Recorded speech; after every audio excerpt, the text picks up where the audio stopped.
तो स्टूडेंट्स, ये हिस्ट्री का सीरीज़ चल रहा है। तो हिस्ट्री का ये दूसरा पार्ट है और इसमें हम लोग डिस्कस करने वाले वैदिक संस्कृति के बारे में। इससे पहले आप में से जिन लोगों ने सब्सक्राइब नहीं किया है, सब्सक्राइब कर लेंगे और बेल आइकन प्रेस कर लेंगे ताकि आपको समय से मेरी वीडियो मिल जाए। तो वैदिक संस्कृति में आखिर क्या पढ़ना है, वैदिक संस्कृति का काल क्या है, ये थोड़ा सा समझ लेने की ज़रूरत है, चूँकि परिचय जानना ज़रूरी है। तो वैदिक संस्कृति हम आपको बता दें कि मेनली वैदिक संस्कृति में दो हिस्से में पढ़ते हैं और दो चैप्टर इसमें शामिल है, ऋग वैदिक काल और उत्तर वैदिक काल। तो ऋग वैदिक काल का जो समय है वो 1500 ईस्वी पूर्व से 1000 ईस्वी पूर्व के बीच का है और उत्तर वैदिक काल का समय 1000 ईस्वी पूर्व से 600 ईस्वी पूर्व का है। लेकिन हम इन दोनों चैप्टर को इसी में समाहित करते हैं वैदिक काल में, वैदिक संस्कृति में। इसमें दोनों चैप्टर आते हैं, ऋग वैदिक काल और उत्तर वैदिक काल। तो उससे क्या है कि जितना कम से कम वीडियो बनेगा तो उतना ज़्यादा ऑथेंटिक रहता है, पूरा चैप्टर उसमें समाहित होता है, तो आसानी होती है। हाँ, थोड़ा यह है कि वीडियो बड़ा हो सकता है, तो आप बहुत धैर्य से इसको सुनेंगे। वीडियो थोड़ी बड़ी भी हो सकती है, लेकिन कोई बात नहीं, चूँकि वीडियो में कंटेंट बहुत होगा। तो चलिए शुरू करते हैं। तो सबसे पहला प्रश्न है कि वैदिक संस्कृति का काल क्या है। तो वैदिक संस्कृति का एज ए होल काल है 1500 ईस्वी पूर्व से 600 ईस्वी पूर्व का। लेकिन इसमें आता है ऋग वैदिक संस्कृति का, यानी ऋग वेद का काल क्या है। तो ऋग वेद का काल है 1500 ईस्वी पूर्व से लेकर 1000 ईस्वी पूर्व। और आएगा प्रश्न उत्तर वैदिक काल का क्या समय है, तो वो है 1000 ईस्वी पूर्व से लेकर के 600 ईस्वी पूर्व। तो क्वेश्चन है कि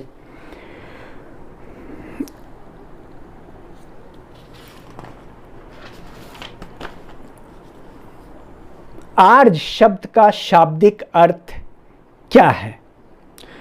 ये क्वेश्चन आईएएस का है। आर्य शब्द का शाब्दिक अर्थ है श्रेष्ठ या कुलीन, श्रेष्ठ या कुलीन।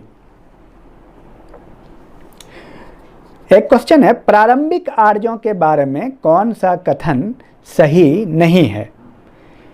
तो पहला ऑप्शन, वे संस्कृत बोलने वाले थे, ये सही है। वे घुड़सवारी किया करते थे, ये भी सही है। और वे कई झुंडों में भारत पहुँचे, ये भी सही है। वे मुख्यतः नगरों में निवास करते थे, ये गलत है। वो ग्रामीणवासी थे, नगरवासी हड़प्पा सभ्यता वाले थे। ठीक है, तो ये आंसर बिल्कुल गलत है।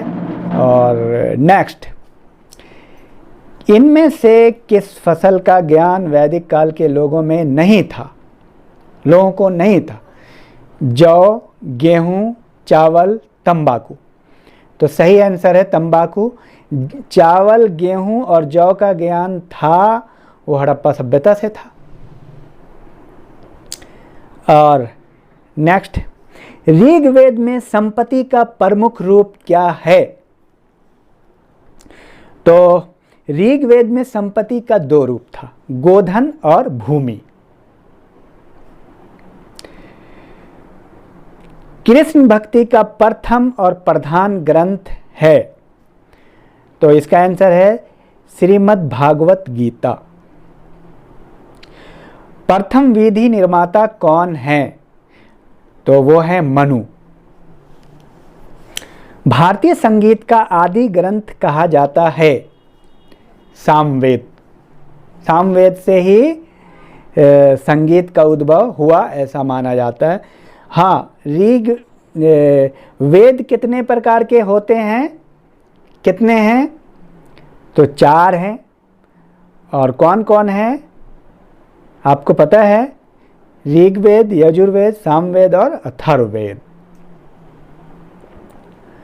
ऋग्वैदिक आर्यों का मुख्य व्यवसाय क्या था। पशुपालन। मुख्य व्यवसाय उनका पशुपालन था, पशुचारक थे वो। भारत के राज चिन्ह में प्रयुक्त होने वाला शब्द सत्यमेव जयते किस उपनिषद से लिए गए हैं? मुंडकोपनिषद। उत्तराखंड पीसीएस में भी ये प्रश्न और डिफरेंट आईएएस पीसीएस केबीसी में भी आ चुका है ये। कौन से 3 वेद संयुक्त रूप से तरई या वेद तरई कहलाते हैं? तो ऋग्वेद, यजुर्वेद, सामवेद। अथर्ववेद नहीं है इसमें शामिल। क्वेश्चन है वेदों की संख्या कितनी है? 4। इसमें है उत्तर वैदिक काल में लिखे गए ग्रंथों का सही क्रम क्या है? तो उसका सही क्रम जान लीजिए। वेद, उसके बाद ब्राह्मण, आरण्यक, तब उपनिषद। उपनिषद सबसे बाद में लिखे गए हैं, जिसमें फिलॉसफी है, विचार है, थॉट है और बहुत ही साइंटिफिक है। तो वेद, ब्राह्मण, आरण्यक और उपनिषद। तो सबसे पहले वेद, सबसे बाद में उपनिषद, ये दिमाग में आप रखेंगे। लेकिन आरण्यक, वेद के बाद ब्राह्मण और उसके बाद आरण्यक, उपनिषद से पहले आरण्यक है, इसका ख्याल रहना चाहिए। किस वेद में प्राचीन वैदिक युग की संस्कृति के बारे में सूचना दी गई है? ऋग्वेद। वैदिक गणित का महत्वपूर्ण अंग क्या है? शुल्ब सूत्र। शुल्ब सूत्र में बहुत सारे गणित के सूत्र दिए गए हैं, शुल्ब सूत्र। उत्तर वैदिक काल के वेद विरोधी और ब्राह्मण विरोधी धार्मिक अध्यापकों को किस नाम से जाना जाता था? शर्मन। जो वेद विरोधी होते थे उनको शर्मन कहा जाता था।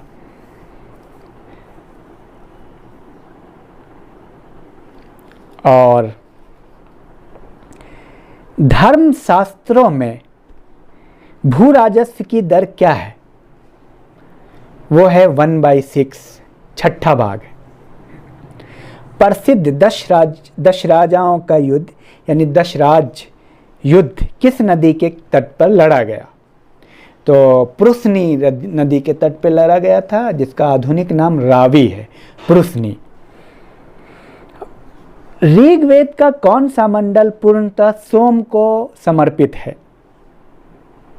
9वां मंडल। वेदांत या उत्तर मीमांसा दर्शन के प्रतिपादक कौन थे? वादरायन। मीमांसा, वेदांत या उत्तर मीमांसा, वादरायन थे इसके संस्थापक। मीमांसा या पूर्व मीमांसा दर्शन के प्रतिपादक इसके थे जैमिनी। मीमांसा के जैमिनी और वेदांत के वादरायन। वैशेषिक दर्शन के प्रतिपादक कणाद, पूरा नाम है उलुक कणाद। वेदों को अपौरुषेय क्यों कहा गया? क्योंकि वेदों की रचना देवों द्वारा, देवताओं द्वारा की गई, इसलिए वो अपौरुषेय है।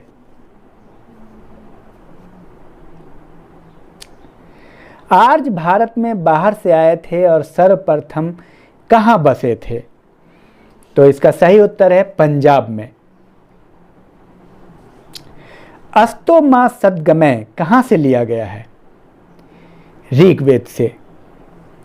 शुल्ब सूत्र किस विषय से संबंधित पुस्तक है? ज्यामिति। किस देवता के लिए ऋग्वेद में पुरंदर शब्द का प्रयोग हुआ है? इंद्र के लिए। वैदिक धर्म का मुख्य लक्षण किसकी उपासना था? प्रकृति की उपासना। वो प्रकृति पूजक थे वैदिक। और ऋग्वैदिक काल में यानी वैदिक काल में मूर्ति पूजा नहीं है, वो प्रकृति पूजक थे। पुराणों की संख्या कितनी है? 18।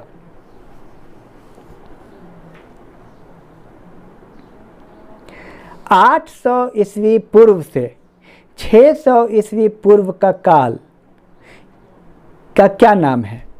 800 ईस्वी पूर्व से 600 ईस्वी पूर्व का काल को ब्राह्मण युग कहा जाता है। ब्राह्मण युग। और प्राचीन भारत में निष्क से जाने जाते थे। निष्क, स्वर्ण आभूषण को निष्क कहा जाता था, स्वर्ण आभूषण। न्याय दर्शन के रचयिता गौतम। गायत्री मंत्र किस पुस्तक में मिलता है? ऋग्वेद। एशिया माइनर स्थित बोगज कोई का महत्व इसलिए है कि वहाँ जो अभिलेख प्राप्त हुए हैं उनमें 4 वैदिक देवताओं इंद्र, वरुण, मित्र, नासक्त का उल्लेख मिलता है। बोगज कोई। किस काल में अछूत की अवधारणा स्पष्ट रूप से उदित हुई? धर्मशास्त्र के काल में।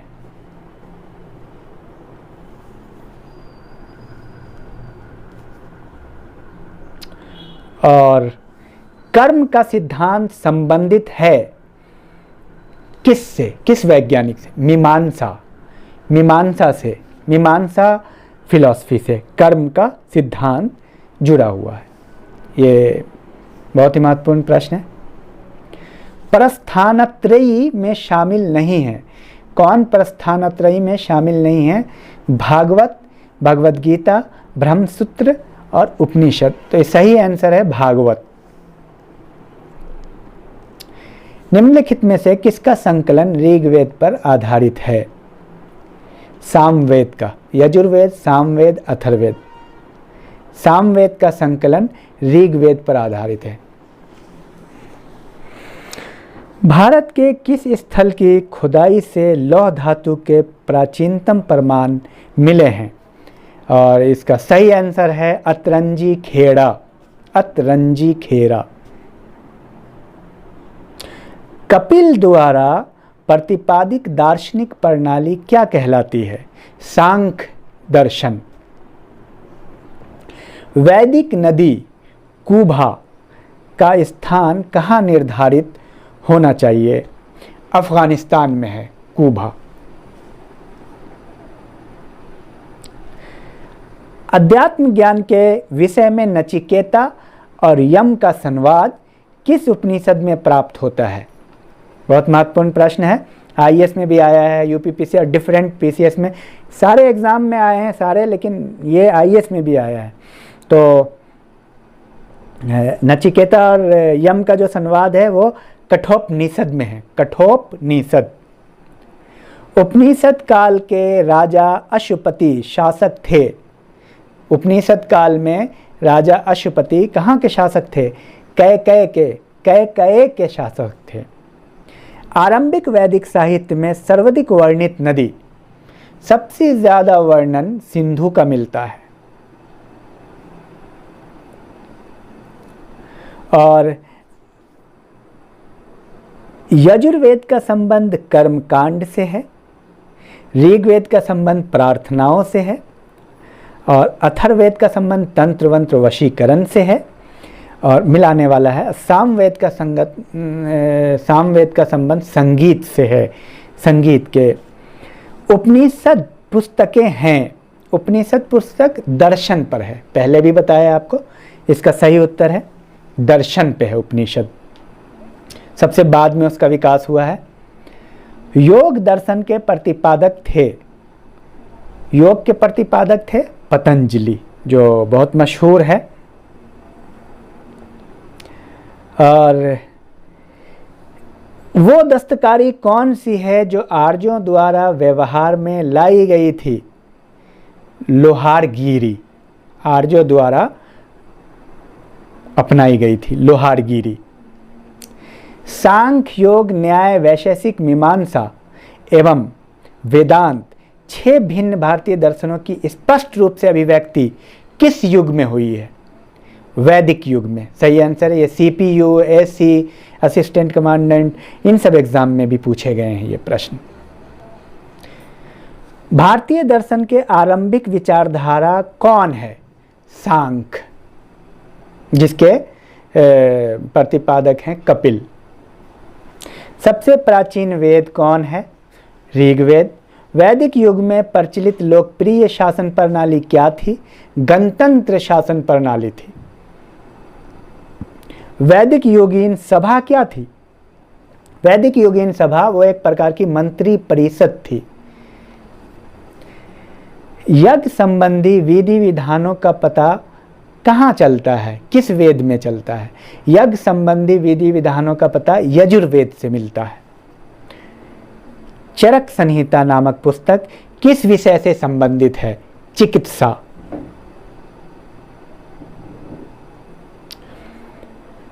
और एक मिलाने वाला है, ऋग्वेद में ईश्वर की महिमा है, अथर्ववेद में औषधियों से संबंधित है, और यजुर्वेद में बलिदान विधि है, कर्मकांडों से संबंधित भी है, और सामवेद में संगीत से संबंधित है। और आगे देखते हैं।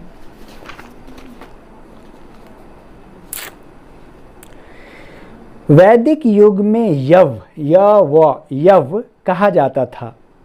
यव जौ को कहा जाता था, यव। अब प्रतिलोम विवाह किसे माना जाता है? तो प्रतिलोम विवाह माना जाता है जिसमें लड़की का नारी उच्च कुल की होती है, उच्च वर्ण की होती है, और पुरुष जो है निम्न वर्ण का होता है, प्रतिलोम। और अनुलोम में पुरुष उच्च वर्ण का होता है और स्त्री निम्न वर्ण की होती है। अनुलोम पुरुष उच्च और स्त्री निम्न वर्ण की होती है, और प्रतिलोम में स्त्री उच्च वर्ण की होती है और पुरुष निम्न वर्ण का होता है। ये सवाल आते हैं। गोत्र व्यवस्था प्रचलन में कब आया? उत्तर वैदिक काल में। गोत्र ब्राह्मण ग्रंथों में सर्वाधिक प्राचीन ग्रंथ कौन है? शतपथ ब्राह्मण। ऋग्वैदिक युग की प्राचीनतम संस्था कौन सी है? विदत्त। सभा और समिति प्रजापति की दो पुत्रियां थी, इसका उल्लेख किस वेद में मिलता है? अथर्ववेद में। कौन सा वेद अंशतः गद्य रूप में भी रचित है? यजुर्वेद। गद्य और पद दोनों में है। आर्य भारत में संभवतः आए मध्य एशिया से, और आर्य शब्द इंगित करता है निर्जातीय समूह को, एथनिक ग्रुप है। ऋग्वेद में कुल कितने मंडल हैं? 10। किस वेद में जादुई माया और वशीकरण का वर्णन है? अथर्ववेद। पता है ये प्रश्न कहाँ पूछा है? आईएएस में पूछा है, जेपीएससी में पूछा है, डिफरेंट पीसीएस में पूछा है। और आपको हल्का लग रहा होगा, क्वेश्चन का कोई लेवल नहीं होता है, जो आ गया वो मुश्किल है, जो नहीं आया वो हल्का है। और ऋग्वेद के किन 6 मंडलों को वंश मंडल या गोत्र मंडल कहा जाता है? दूसरे मंडल से 7वें मंडल तक को वंश मंडल कहा जाता है। और नेक्स्ट है, व्रीहि शब्द किसके लिए प्रयुक्त होता है? व्रीहि, चावल के लिए। व्रीहि चावल के अर्थ में। अथर्व का अर्थ है, अथर्व पवित्र जादू।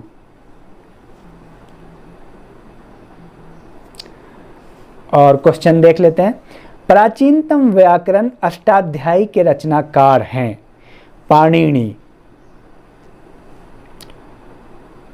वैदिक समाज की आधारभूत इकाई थी कुल या कुटुंब। वो क्या कह रहे हैं कि कबीले में रहते थे, गांव में रहते थे, एक कुल के लोग ऐसे ग्रुप में रहते थे वो। और ऋग्वेद में सबसे पवित्र नदी सरस्वती। प्राचीनतम पुराण है मत्स्य पुराण, मत्स्य पुराण। आदि काव्य की संज्ञा किसे दी जाती है? रामायण। निम्न में से कौन सी स्मृति प्राचीनतम है? मनुस्मृति। उत्तर वैदिक काल में किस देवता को सर्वोच्च स्थान प्राप्त था? प्रजापति। ऋग वैदिक काल में इंद्र को और उत्तर वैदिक काल में प्रजापति। किस रचना में नारी को सूरा और पानसा के साथ 3 प्रमुख बुराइयों में शामिल किया गया? मैत्रेयी संहिता। किस वेद में सभा को नरिष्ठ अर्थात सामूहिक वाद विवाद या अनुल्लंघनीय कहा गया? सभा को।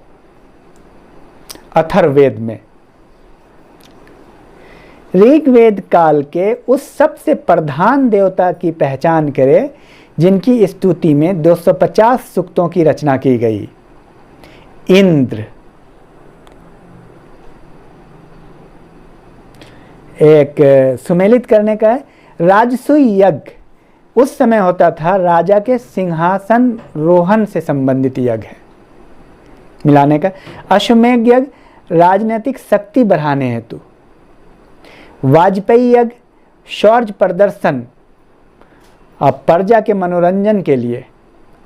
अनिष्टोम यज्ञ अग्निष्टोम यज्ञ देवताओं को प्रसन्न करने हेतु, अग्नि को पशु बलि दिया जाने वाला, सोमरस का पान किया जाने वाला यज्ञ, अग्निष्टोम यज्ञ। और ऋग्वेद में जो नदियां हैं उनके क्या क्या नाम है मिलाने के लिए आया था। तो पुरुषनी रावी को कहा जाता है, शतुद्री सतलज को, अस्किन चिनाब को, विपाशा व्यास को। और एक सवाल है, संस्कारों की कुल संख्या कितनी है? सही उत्तर है इसका 16। और जल या समुद्र का देवता कौन था? वरुण।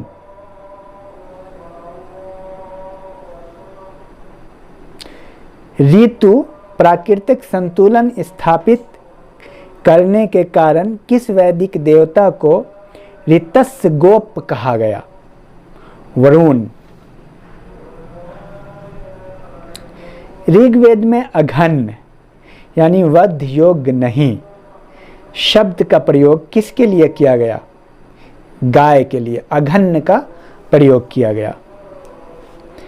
प्राचीनतम विवाह संस्कार का वर्णन करने वाला विवाह सूक्त किसमें पाया जाता है?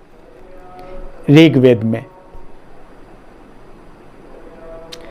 हरियाणा प्रांत में चित्रित धूसर मृद भांड यानी PGW पोर्ट्रे ग्रेवियर स्थल किस स्थान पर हाल में किए गए उत्खननों से प्रकाश में आया है? चित्रित धूसर मृदभांड भगवानपुर से। उत्तर वैदिक काल में से संबंधित मृदभांड संस्कृति कौन सी है? चित्रित धूसर मृदभांड PGW। ऋग्वैदिक काल से संबंधित मृदभांड संस्कृति है गेरुवर्णी मृदभांड OCP।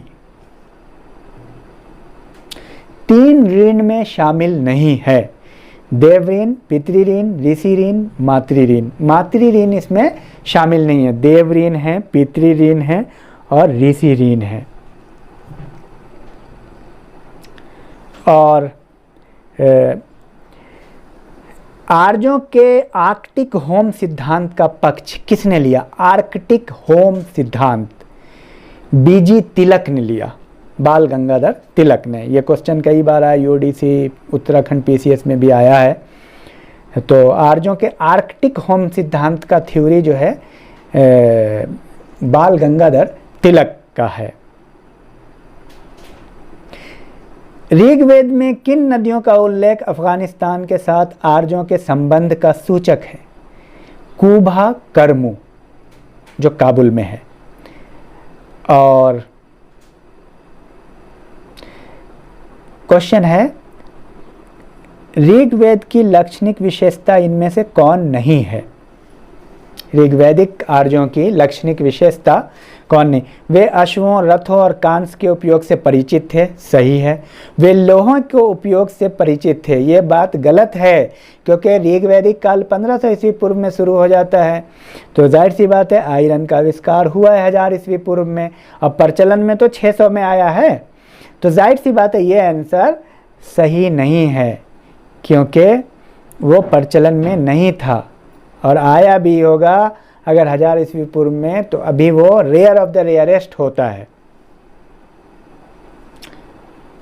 इसमें क्या गया, ऋग्वेद की आर्यों की लाक्षणिक विशेषता नहीं है, मतलब वो मूल कैरेक्टर नहीं है। अगर 1000 ईस्वी पूर्व में आविष्कार भी हुआ तो कुछ लोग इस्तेमाल कर रहे होंगे। अवेस्ता और ऋग्वेद में समानता है। अवेस्ता किस क्षेत्र से संबंधित है? ईरान से। गायत्री मंत्र की रचना किसने की थी? विश्वामित्र। मनुस्मृति मुख्यतः संबंधित है समाज व्यवस्था से, और देवताओं को मिलाने के लिए दिया गया है। पूषण विवाह का देवता, रुद्र पशुओं का देवता, और धौ जगत के पिता, अदिति देवों की महान माता। 3 कर्मों में तीनों लोक को माप लेने के कारण किसे उपकर्म कहा गया है? विष्णु इसका सही उत्तर है, विष्णु को उपकर्म कहा गया है। पूर्व वैदिक आर्यों का धर्म प्रमुखता था। पूर्व वैदिक आर्यों का धर्म क्या था? आइए इसका प्रश्न है। प्रकृति पूजा और यज्ञ। आपको पता है, इसमें ऑप्शन में आपको दिखाता हूं, बहुत बेहतरीन सवाल है, बार बार रिपीट होने वाले सवाल है। पूर्व वैदिक आर्यों का धर्म प्रमुखता था। ए भक्ति, बी मूर्ति पूजा और यज्ञ, सी प्रकृति पूजा और यज्ञ, डी प्रकृति पूजा और भक्ति। जी नहीं, भक्ति नहीं थी, मूर्ति पूजा और यज्ञ तो थी नहीं, प्रकृति पूजा मुख्य रूप से थी और यज्ञ। प्रकृति पूजा और भक्ति नहीं थी, तो प्रकृति पूजा मुख्य है और यज्ञ करते थे वो लोग। मूर्ति पूजा बाद की इजाद है। और ऋग्वेद में कितने सूक्त हैं? ये भी प्रश्न आया। 102 1028। और भी कुछ प्रश्न हम देखते हैं। हम आपको ये बता दें कि ये सारे प्रश्न जो आए हैं ये सारे महत्वपूर्ण परीक्षाओं में आए हैं। आईएएस, पीसीएस, एलटी, टीटी, समूह, बैंकिंग, रेलवे, हर क्षेत्र में। ऋग्वेद में जन शब्द का उल्लेख कितनी बार हुआ है? 275 बार। और ऋग्वेद में विष शब्द का उल्लेख कितनी बार हुआ है? 170 बार। ऋग्वैदिक कालीन समाज किस प्रकार की सत्ता का समाज था? पितृ सत्तात्मक।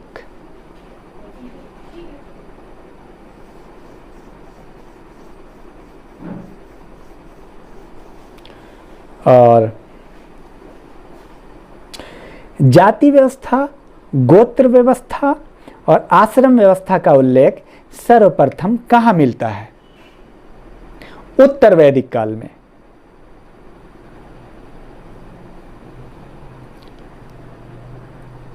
त्रिकूद, कैज, मैनाक किस काल के महत्वपूर्ण पर्वत श्रेणियां हैं?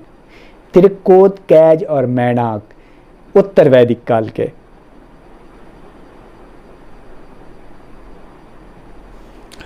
स्त्रियों की स्थिति पहले की अपेक्षा बदतर हुई किस काल में? उत्तर वैदिक काल में।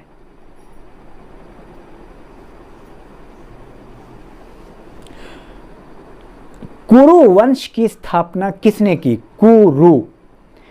भरत एवं पुरु कबीले मिलके कुरु वंश की स्थापना की।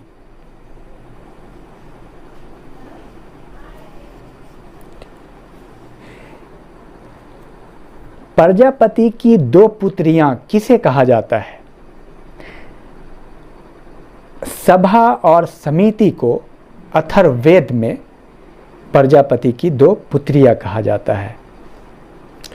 और कुछ और प्रश्न हम देख लेते हैं जो बहुत महत्वपूर्ण है इससे रिलेटेड।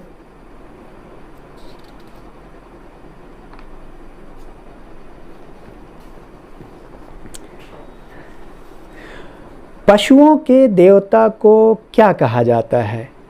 पूसन।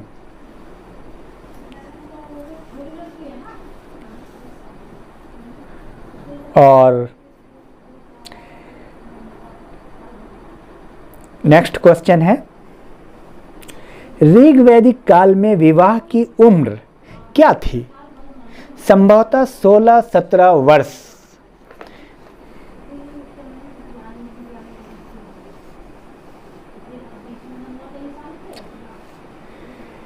सेना की क्या व्यवस्था थी? नियमित कोई सेना नहीं थी, लेकिन युद्ध के समय नागरिक सेना का प्रयोग किया जाता था।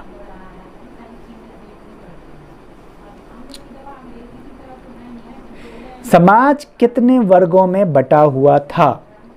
ऋग वैदिक काल में समाज कितने वर्गों में बटा था? ऋग वैदिक काल में समाज 3 वर्गों में बटा था, योद्धा, पुरोहित और सामान्य लोग। और चौथा वर्ग शूद्र कहलाता था। योद्धा, पुरोहित, सामान्य, और चौथा वर्ग बाद में इजाद हुआ, शूद्र।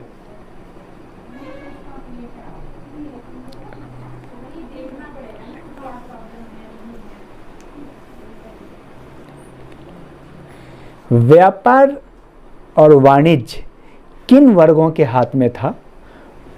पणी वर्ग। पणी ये मवेशी चोर भी होते थे।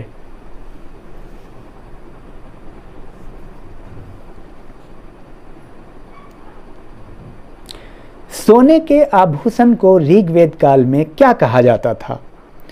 पहले भी यह प्रश्न गुजरा है। निष्क। निष्क कहा जाता था।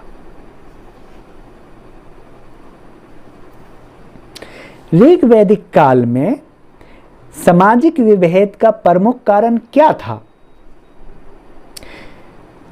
आर्यों का स्थानीय निवासियों पर विजय। आर्य जो कि मध्य एशिया से आए थे, सर्वमान्य स्वीकृति के अनुसार मध्य एशिया से आए थे, बाहर से आए थे, तो यहाँ के लोगों पे उनका वो चूँकि विजेता थी, इसीलिए ये एक प्रकार का असमानता समाज में डेवलप हो गया था।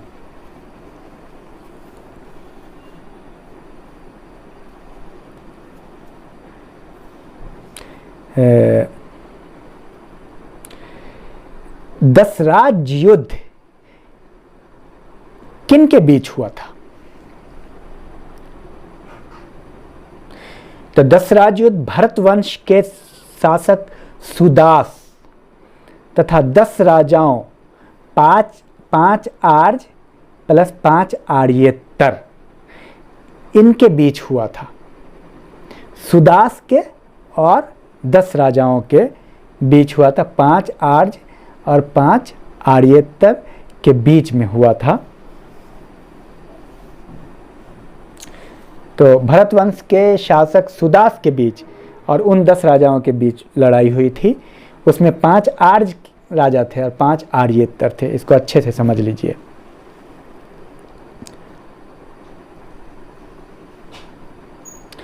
भारत में आर्य लोग जहां सर्वप्रथम बसे, उसको क्या कहा जाता है? उसको कहा जाता है सप्त सैंधव प्रदेश। सप्त सैंधव प्रदेश।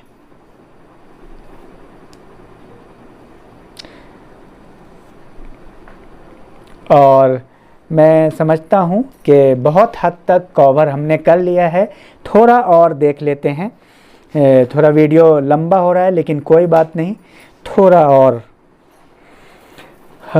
शतपथ ब्राह्मण में हल की जुताई से संबंधित अनुष्ठानों के बारे में विस्तृत विवरण मिलता है। शतपथ ब्राह्मण में हल की जुताई के बारे में। और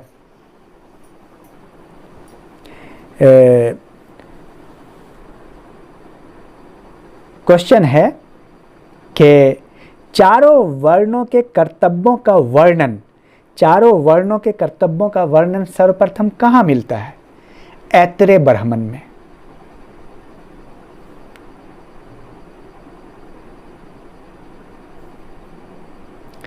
और नेक्स्ट क्वेश्चन देखते हैं।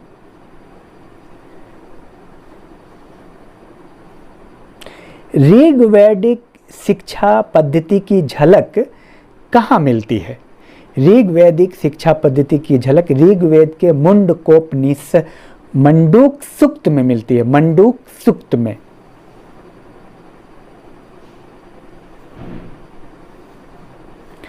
पुनर्जन्म का सिद्धांत सर्वप्रथम कहाँ मिलता है? पुनर्जन्म का सिद्धांत सर्वप्रथम शतपथ ब्राह्मण में देखने को मिलता है।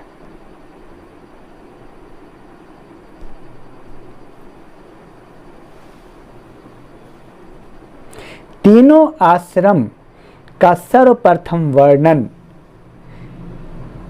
कहाँ मिलता है? यानी ब्रह्मचर्य, गृहस्थ, वानप्रस्थ। आश्रम 4 हैं, ब्रह्मचर्य, गृहस्थ, वानप्रस्थ, संन्यास। लेकिन 3 आश्रम का सर्वप्रथम उल्लेख कहाँ मिलता है? छांदोग्य उपनिषद में।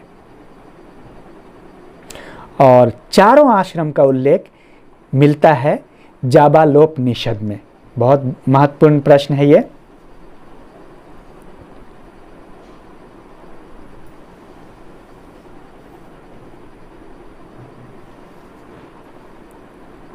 और गोत्र व्यवस्था किस काल में उद्भव में आई? उत्तर वैदिक काल में।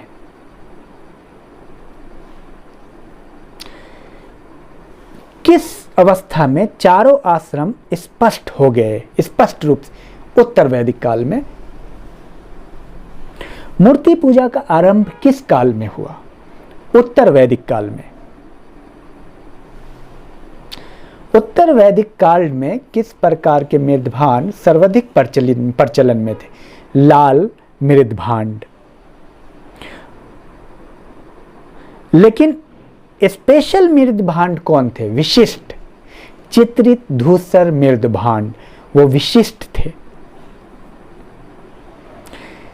सोने के सिक्के को निष्क कहा जाता था, तो चांदी के सिक्के को क्या कहा जाता था?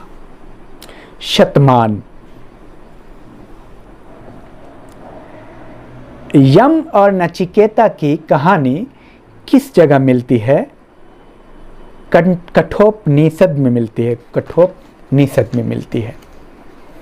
और निष्काम कर्म का सिद्धांत का प्रथम प्रतिपादन कहाँ हुआ? किस में हुआ? ईसोपनिषद में हुआ। निष्काम कर्म का सिद्धांत ईसोपनिषद।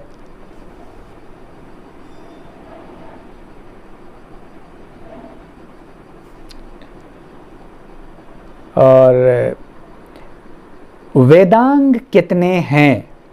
मैं आपको बता दूं, वेदांग 6 प्रकार के हैं, कई एग्जाम में आते हैं। और वेदांग वेद को समझने के लिए बहुत ज़रूरी होता है। वेद की बारीकियों को, व्याकरण को, उनकी भाषा को समझने के लिए वेदांग पे पकड़ ज़रूरी है। वो 6 कौन हैं? इसमें आएगा इनमें से कौन नहीं है। तो वो 6 हैं कल्प, ज्योतिष, छंद, कल्प, ज्योतिष, निरुक्त, शिक्षा, व्याकरण। शिक्षा, कल्प, व्याकरण, छंद, ज्योतिष, निरुक्त, ये 6 वेदांग हैं। तो चलिए, हमने करीब करीब पूरा वैदिक काल कवर कर दिया है। और इस वीडियो को आप लिख लें तो बहुत बेहतर है, और वरना 10 बार आप सुनेंगे तो आपको ऑलरेडी याद हो जाएगा। जब भी मौका मिले इस वीडियो को आप ज़रूर सुनें। इस वीडियो को वो लोग जो हर तरह के कंपटीशन की तैयारी कर रहे हैं और जो हिस्ट्री से नेट की भी तैयारी कर रहे हैं, उनके लिए भी बहुत बेनिफिशियल है। तो मैं समझता हूँ आपका ये चैप्टर बहुत स्पष्ट क्लियर हो जाएगा। चलिए, थैंक यू।